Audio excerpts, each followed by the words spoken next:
Cynthia, hindi lang pala ng anak sa Naiya, kundi na nakawan pa. Viral sa social media ang panawagan ni Cynthia matapos itong mangyari sa kanya sa gitna ng Naiya incident. Hindi nga makapaniwala si Cynthia at maging ang maraming netizen na magagawa pa ito sa kanya ng suspect. May matinding kirot sa puso ng isang magulang ang mawalan ng anak. Walang salita ang kaya makapagpaliwanag sa bigat ng kalungkutan at walang panahon ng sapat para tuluyang maghilom ang sugat na dulot ng ganoong pagkawala. Para kay Cynthia, isang inang nagluluksa, hindi lamang ang kanyang anak na si Malia ang bumago sa kanyang mundo, kundi pati ang pagkawala ng isa pang bagay na may napakalaking halaga sa kanya. Sa gitna ng kanyang pagdadalamhati, tila sinubok palalo ang kanyang katatagan. Maliban sa hinagpis ng pagkawala, si Cynthia ay naging biktima pa ng panibagong sakit at kawalan. Isang pangyayaring hindi niya inaasahan sa gitna ng kanyang pagdadalamhati. Hindi nga natapos sa pagkawala ni Malia ang kalbaryo ni Cynthia dahil bukod sa nawalan na siya ng anak ay ninakawan pa siya. Sa kanyang Facebook post, ibinahagi niya na nawala rin ang kanyang cellphone.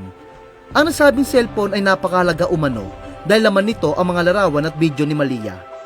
Mga alaala na hindi na niya muli makukunan. Hindi umano ito simpleng pagnanakaw lamang, kundi pagkuha ng tanging natitirang koneksyon niya sa kanyang anak. Ayon naman kay Cynthia, ang cellphone ay huling nakita noong May 5 sa Naiya, isang araw matapos ang insidente. Ani Cynthia, baka naman po may magandang loob na magbalik ng sipi ko. Kasabay ng pagkawala ni Malia, hindi na din po napabalik sa akin ito.